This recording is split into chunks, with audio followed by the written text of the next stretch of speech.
चलिए शुरुआत करते हैं आज के न्यूज़पेपर की। हम पहली न्यूज़ देखने वाले हैं new election commissioner of India. हमारे जो राष्ट्रपति हैं रामनाथ कोविंद, उन्होंने न्यू इलेक्शन कमिश्नर को अपॉइंट किया है जिनका नाम है अनूप चंद्र पांडे। ये रिटायर आईएएस ऑफिसर हैं उत्तर प्रदेश कैडर के, ठीक है, और इनको मिली है पोस्ट इलेक्शन कमिश्नर की। लॉ मिनिस्ट्री ने ट्यूसडे की शाम को इस बात की सूचना भी दी थी। अब जो ठीक है सुशील कुमार चंद्र है ना, वो सीईसी के रूप में उनकी उन्नति हो गई थी, तो जो इलेक्शन कमिश्नर वाली जो पोस्ट है वो खाली हो गई थी। ठीक है, पहले ये इलेक्शन कमिश्नर रहे, इसके बाद फिर इनको चीफ इलेक्शन कमिश्नर बना दिया गया, तो ये वाली जो पोस्ट थी वो खाली हो गई थी। इसी को फिल करने के लिए फिर इनकी अपॉइंटमेंट की गई है। अब कुछ जानकारी है जो हम देख लेते हैं ताकि हमारा जो पॉलिटिकल वाला जो हिस्सा है ना वो भी धीरे धीरे कंप्लीट होता रहेगा। निर्वाचन आयुक्त को जानने से पहले हमें जानना होगा निर्वाचन आयोग के बारे में। ठीक है, भारत में यदि हमें फ्री इलेक्शन कंडक्ट कराना है तो उसके लिए एक स्वतंत्र बॉडी की ज़रूरत है जिसको हम कह सकते हैं निर्वाचन आयोग। इसी से हमारा चुनाव स्वतंत्र और निष्पक्ष होता है, इस पर किसी का कंट्रोल नहीं रहता है, ये अपने हिसाब से काम करता है। और भी कई सारे प्रयास किए गए हैं इसमें। तो चुनाव का संचालन कराना हो, उनकी देखरेख करना हो, तो ये सारे काम ये एक स्वतंत्र निर्वाचन आयोग करता है। और कई सारे तो ऐसे देश हैं जहां पर चुनाव कराने के लिए स्वतंत्र इस प्रकार की कोई बॉडी देखने को नहीं मिलती है। भारतीय संविधान का जो अनुच्छेद 324 है वो कहता है निर्वाचनों के लिए मतदाता सूची तैयार कराना है, चाहे वो चुनाव का संचालन की अध्यक्षता करना हो या फिर कोई दिशा निर्देश जारी करना हो या फिर कंट्रोल करना हो, ये सारे अधिकार एक स्वतंत्र निर्वाचन आयोग को मिलने वाले हैं।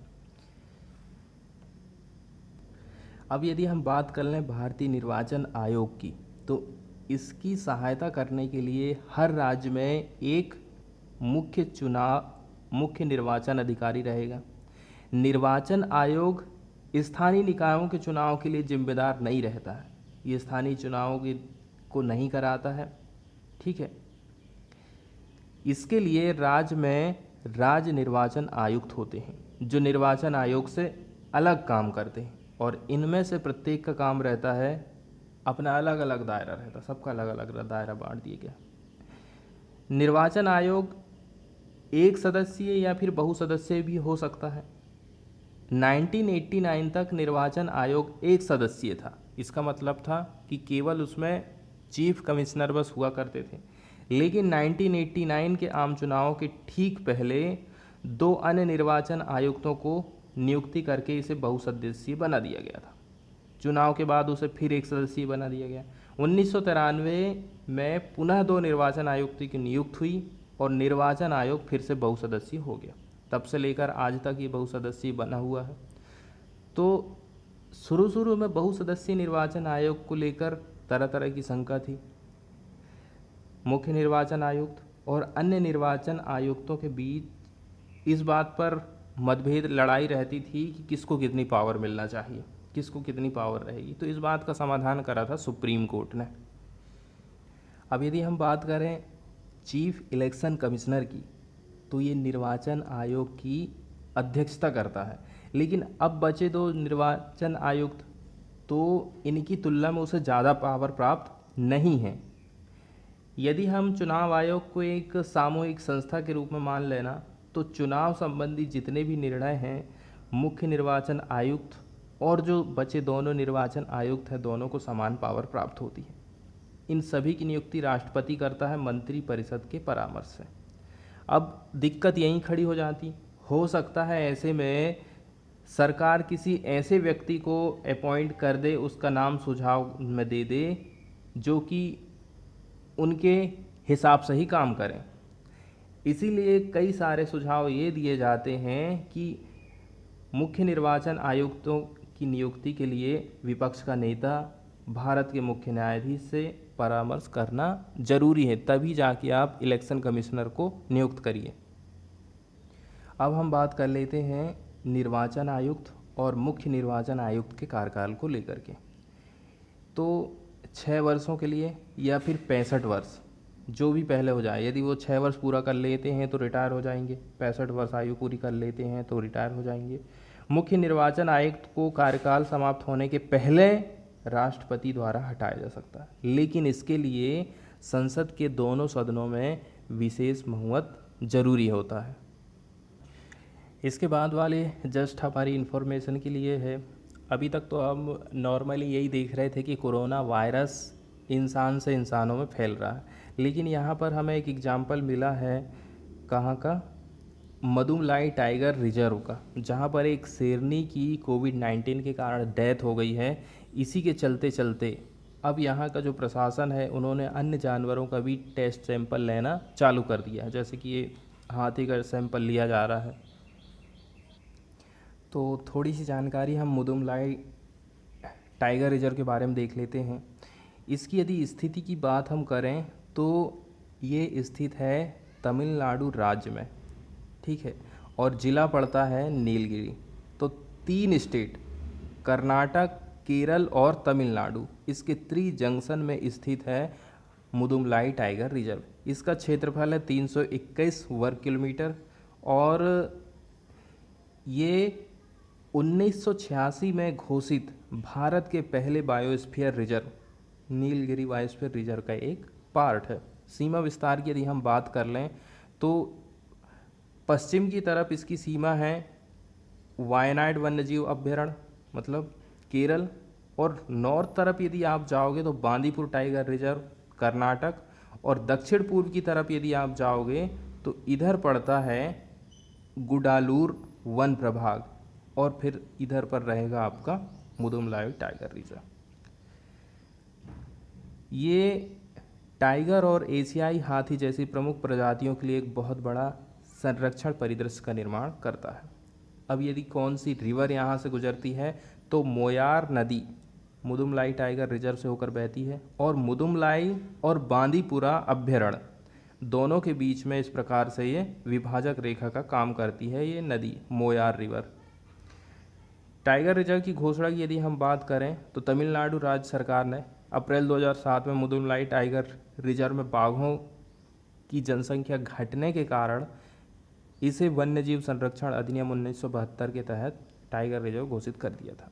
वनस्पति की बात करें हम तो यहाँ पर लंबी घास पाई जाती है जिसे आमतौर पर एलिफेंट ग्रास कहा जाता है, और भी कुछ चीज़ें यहाँ जैसे कि बांस, सागौन, रोजवुड, इस प्रकार की प्रजातियाँ भी यहाँ पर पाई जाती हैं। जीव जंतुओं की बात करें तो यहाँ पर बाघ, हाथी, इंडियन गौर, पैंथर, बार्किंग डियर, मालाबार विशालकाय गिलहरी और हाइना इत्यादि हैं। और शेरनी तो हम देख ही चुके हैं, आज एग्जाम्पल में दिया है कि उसकी डेथ हो गई यहाँ पर।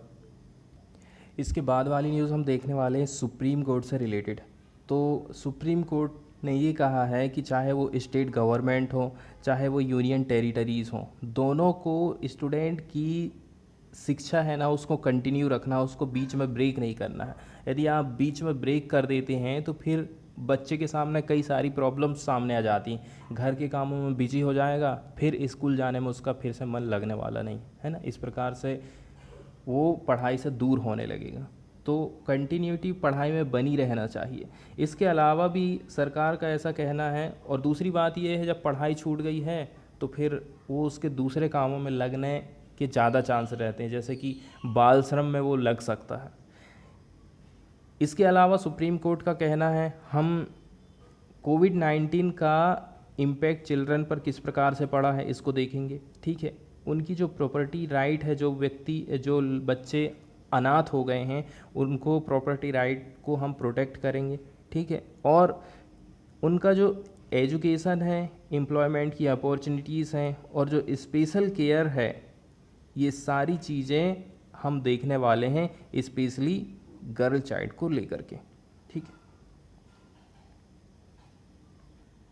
तो हम कह सकते हैं सुप्रीम कोर्ट में जो भी व्यक्ति लेके ये बात लेके गया था और सुप्रीम कोर्ट ने जिस प्रकार से उत्साह दिखाया है इस मामले में, ये बहुत ही अच्छा है। लेकिन एक आध याचिका ऐसी भी होना चाहिए थी कि कोरोना के चलते चलते जो नौकरियों के एग्ज़ाम रुके हुए हैं वो भी एकदम फटाफट होने चाहिए थे। कितने बेरोज़गारी बढ़ती जा रही है, तो इस प्रकार से भी कोई ना कोई निर्देश सुप्रीम कोर्ट को देना था। देखते हैं कब तक आता है।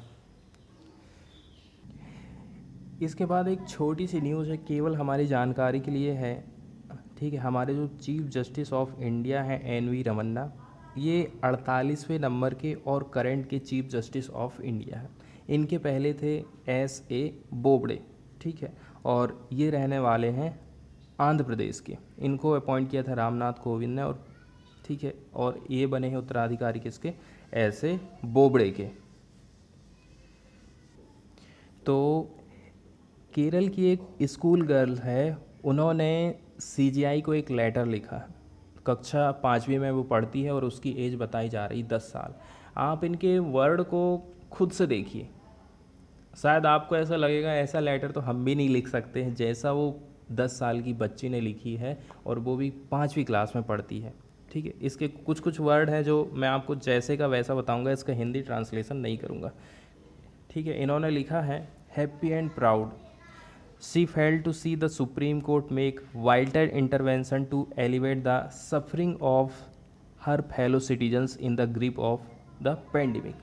पेंडेमिक के दौरान, ठीक है, सुप्रीम कोर्ट ने जिस प्रकार से इंटरवेंशन किया है, ठीक है, ये जो कोरोना के चलते चलते जो लोग फंसे हुए थे इस कोरोना की ग्रिप में, उनको निकालने के लिए, तो ये सब देखकर वो बहुत ही ज़्यादा हैप्पी और प्राउड फील करती हैं। I am happy and feel proud your honourable court has moved order for supply of oxygen and save many lifes. हमने देखे ना, ऑक्सीजन की सप्लाई से लेकर के उन्होंने कई सारे ऑर्डर जारी किए थे। I understand your honourable court has initiated effective step in bringing down COVID-19 and death rate in our country, especially in Delhi. तो और पिछले साल हम देखे भी थे ना, पिछले साल सुप्रीम कोर्ट ना ही हाई कोर्ट ने उतनी ज़्यादा इंटरवेंशन किया था, बहुत ज़्यादा आलोचना हुई थी सुप्रीम कोर्ट हाई कोर्ट की। तो इसके चलते चलते भी इस बार सुप्रीम कोर्ट और हाई कोर्ट को कदम उठाना पड़ा था। खास करके हाई कोर्ट तो इस मामले में बहुत आगे आए थे, सबसे पहले आगे आए थे। इसके बाद वाली न्यूज़ अरुणाचल प्रदेश से है, ठीक है। ये मैप में आप अरुणाचल प्रदेश देख रहे हैं, ऊपर है इसके चाइना, और नीचे तरफ ये अपनी बाउंड्री शेयर करता भूटान के साथ में। फिर ये इंडिया की बाउंड्री इस प्रकार से चालू हो गई है। इसके बाद ये अपनी बाउंड्री को शेयर करता है म्यांमार के साथ में। इस प्रकार से यदि हम देशों के साथ बाउंड्री देखें तो चाइना है, दूसरे में भूटान है, और तीसरे नंबर में म्यांमार है। इनके साथ में अपनी बाउंड्री को शेयर करता है। अब यदि हम स्टेट की बात करें, कौन कौन से स्टेट हैं, तो उसका भी हम मैप देख लेते हैं। ये मैप में आप देख रहे हैं अरुणाचल प्रदेश, ठीक है। और ये इस प्रकार से जो बह रही है, यही रिवर है ब्रह्मपुत्र रिवर, जो कि अरुणाचल प्रदेश से होते हुए असम में आती है, असम से फिर बांग्लादेश में प्रवेश करती है। ये है ईटानगर, अरुणाचल प्रदेश की राजधानी। ये भूटान है जिसकी राजधानी थिम्पू है। और इस तरफ ये जो पूरा एरिया है, ये वाला एरिया, ये पूरा एरिया चाइना का। यहाँ से जो लाइन खिंची हुई है, इसी को हम कहते हैं मैकमोहन रेखा। एक और सिटी यहाँ तेजू करके है। इसके बाद इंडिया में ये नागालैंड के साथ अपनी बाउंड्री को शेयर करता है, जिसकी राजधानी है कोहिमा। दूसरी बाउंड्री शेयर करता है असम के साथ में, जिसकी राजधानी है दिसपुर। इस प्रकार से ये नॉर्मली हम अरुणाचल प्रदेश का मैप देख लिए हैं। तो न्यूज़ ऐसी आई है कि यहाँ का जो प्रशासन है अरुणाचल प्रदेश का, उनका कहना है कि कोरोना की वैक्सीन को लेकर के कई सारी अफवाहें फैल रही, जैसे कि नपुंसक बना देती है वैक्सीन लगाने से। दूसरी बात ये, उसमें चिप लगा दिया जाता है। ऐसी कई सारी अफवाहें हैं। तो यहाँ की सरकार ने एक योजना लाई है। उनका कहना है कि जो जिनकी एज 40 या फिर 45 है, 40+ है, उनको सबसे पहले हम वैक्सीन देने का काम करेंगे। हम एक काम करते हैं, इनको हम 40 किलो फ्री राइस प्रोवाइड करेंगे, जो भी हमारे यहाँ पर वैक्सीन लगवाने आएगा। तो ये योजना इन्होंने लाए हैं, तो इनका रिजल्ट भी अच्छा देखने को मिला है, इनका ऐसा कहना है, ठीक है। और दूसरी बात ये है, इनका कहना है जब तक 100% हम सबको वैक्सीन नहीं लगा देते हैं, तब तक इनको इस प्रकार से फ्री राइस प्रोवाइड करते जाएंगे। इसके बाद वाली न्यूज़ है राजस्थान से रिलेटेड।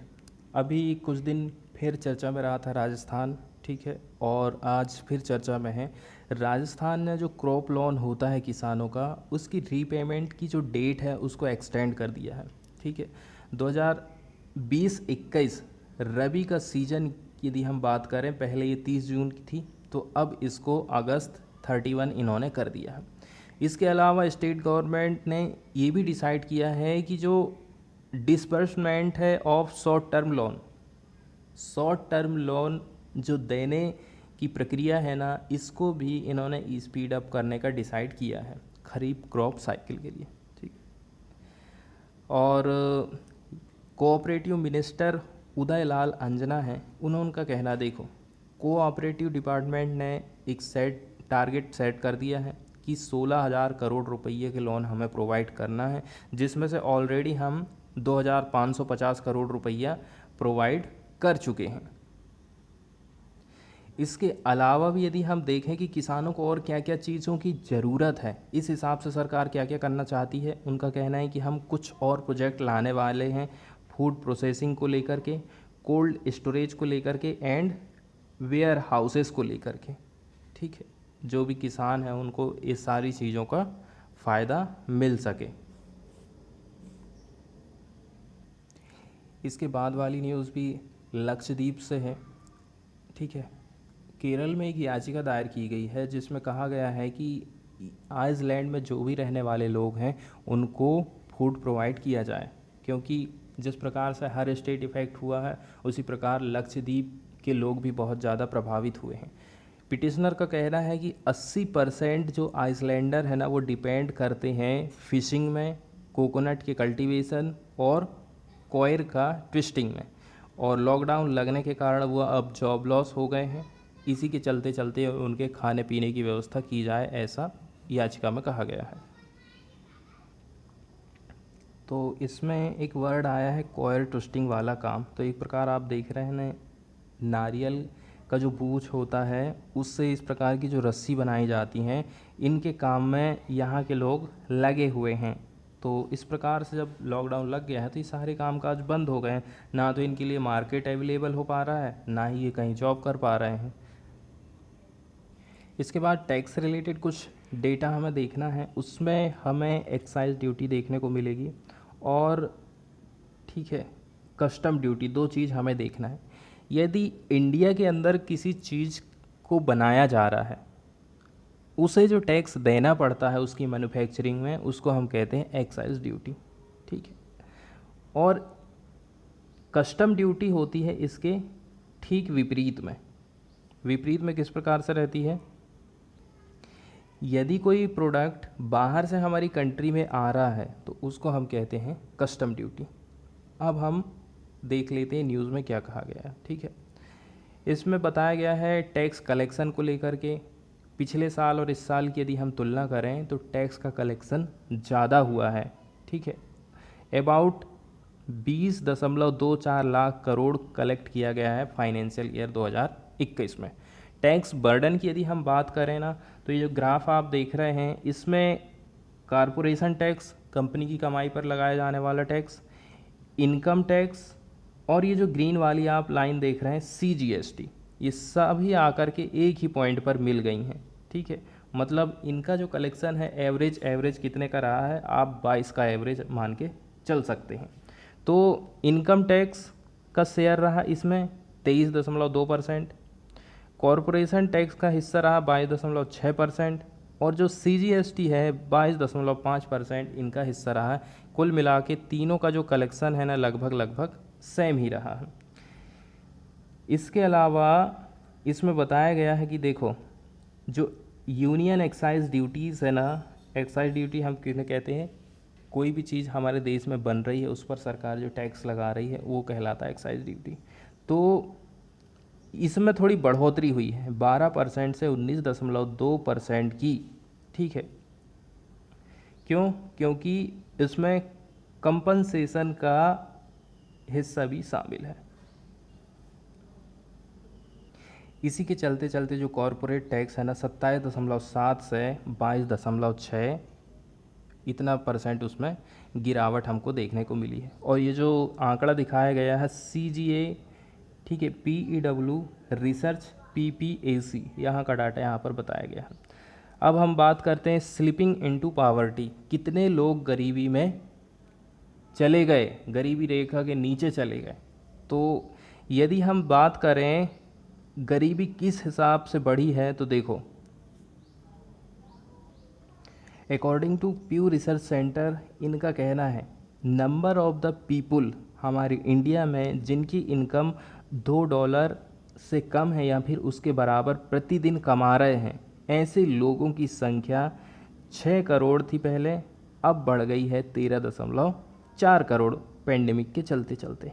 ये चार्ट में बताया गया है लोगों की संख्या को, ठीक है, 2020 के पहले की क्या स्थिति थी और कोविड-19 के बाद की क्या स्थिति है, ये स्थिति यहाँ पर बताई गई है, ठीक है। आप ब्लू कलर जो देख रहे हैं वो कोरोना के पहले का पहले की स्थिति बताता है, और जो रेड कलर देख रहे हैं आप वो बताता है कोरोना के बाद की पोजीशन, ठीक है। तो ऐसे लोगों की संख्या, यदि हम हाई इनकम वाले फैमिली को देखें तो 0.3 पहले और 0.2 बाद इसमें राइज हुआ है। अपर मिडल की यदि हम बात कर लें तो कोरोना के पहले 2.2 करोड़ थे पीपुल, और अब इनमें इंक्रीज़ हो गया है 1.6 करोड़ का। मिडल की यदि हम बात करें तो कोरोना के पहले 9.9 करोड़ थे, और कोरोना के बाद में मिडल इनकम वाले लोगों में जो जिनकी आय घटी है या फिर जो गरीबी में गए हैं, ऐसे लोग 6.6 करोड़ रहे। सबसे ज़्यादा आपको हाईएस्ट देखने को मिल रहा है लो इनकम वाले लोगों में, ठीक है। कोरोना के पहले 119.7 करोड़ और कोरोना के बाद में 116.2 करोड़। और यदि हम पुअर की बात करें तो पहले थे 5.9 करोड़ लोग और अब हो गए हैं 13.4 करोड़ लोग गरीब। फ्यूल कंजप्शन का यहाँ पर डेटा दिखाया गया है। अब जब सरकार इस प्रकार से पेट्रोल और डीजल के दाम बढ़ा देगी तो ये तो जाहिर सी बात है ना कि उसका जो कंजप्शन है लो होना ही है। तो इसका जो कंजप्शन है उसमें 10% की गिरावट आई है, ऐसा इस रिपोर्ट में कहा गया है। इसके बाद वाली न्यूज़ हम देखने वाले हैं इंडिया और स्वीडन के रिलेशन से रिलेटेड, ठीक है। ये हमारे इंडिया के रक्षा मंत्री हैं राजनाथ सिंह। इनका कहना है कि डिफेंस से रिलेटेड जो मशीनें हैं, उपकरण हैं, उनका डेवलपमेंट करना हो या फिर उनकी मैन्युफैक्चरिंग करनी हो, इसमें हम स्वीडन के साथ में मिलकर के काम कर सकते हैं, ठीक है। और इसमें एक अच्छी बात सामने ये आई है कि जो,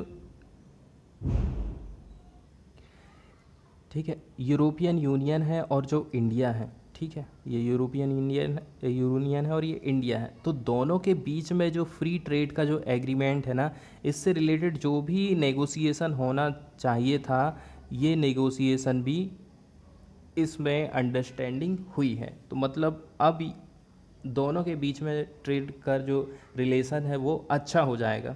इसके अलावा एक ऐसा सेक्टर की बात भी यहाँ पर उठाई गई है जिसमें कोऑपरेशन की ज़रूरत है, वो है small and medium enterprise SME business. इसमें भी काम करने की ज़रूरत है, इसमें भी पोटेंशियल है अपने आप में। इसके बाद न्यूज़ हमें देखना है इलीगल तरीके से जो बच्चों को गोद लिया जा रहा है, फिर उनको गलत काम में धकेल दिया जाता, हो सकता है उनको बेच दिया जाए, बाल श्रम में लगा दिया जाए या फिर वेश्यावृत्ति की ओर धकेल दिया जाए। तो एक याचिका दायर की गई थी सुप्रीम कोर्ट में, उसी के जवाब में सुप्रीम कोर्ट ने कहा है कि स्टेट गवर्नमेंट हो चाहे यूनियन टेरिटरीज हो, ठीक है, उनको दिशा निर्देश जारी कर दिया है कि कोई भी NGO जो कि बच्चों के नाम पर फंड को कलेक्ट कर रहा है कि हम अनाथ बच्चों के लिए हेल्प करेंगे या आप हमारे पास आइए, हम आपको बच्चे गोद दिलाने में आपकी हेल्प करेंगे, तो और वो लोग क्या रहते हैं ना कि उनकी आइडेंटिटी को डिस्क्लोज़ नहीं करते हैं, ठीक है, उनकी आइडेंटिटी को बताते तक नहीं है और उसी के नाम पर पे वो लोगों को इनवाइट करते रहते हैं कि आप उनको एडॉप्ट करिए। तो ऐसा कोई कदम नहीं होना उठना चाहिए और चाइल्ड के एडॉप्शन के लिए केवल जुवेनाइल जस्टिस एक्ट 2015 के हिसाब से ही होना चाहिए, जो कि कानून के जो भी दिशा निर्देश इसमें जारी किए गए हैं इसी हिसाब से बच्चों को गोद लिया जाए, ऐसा सुप्रीम कोर्ट का कहना है। इसके बाद वाले यदि फॉरेन वाले पेज से हम देखें तो न्यूज़ आई है यूनाइटेड नेशंस से। तो गुटरेस को सेकंड बार फिर से यूएन का चीफ चुन लिया गया है। ये इनकी सेकंड टर्म है, ठीक है। 72 साल के ये प्राइम मिनिस्टर रहे हैं फॉर्मर पुर्तगाल के। इन्होंने ऑफिस को हेल्ड किया था 2017 से, और इसके बाद अगली जब ये चांस आया तो इनको कोई कंपटीशन दे नहीं पाया, ठीक। इसलिए इनको सेकंड बार भी इन यूएन का चीफ सिलेक्ट कर लिया गया है।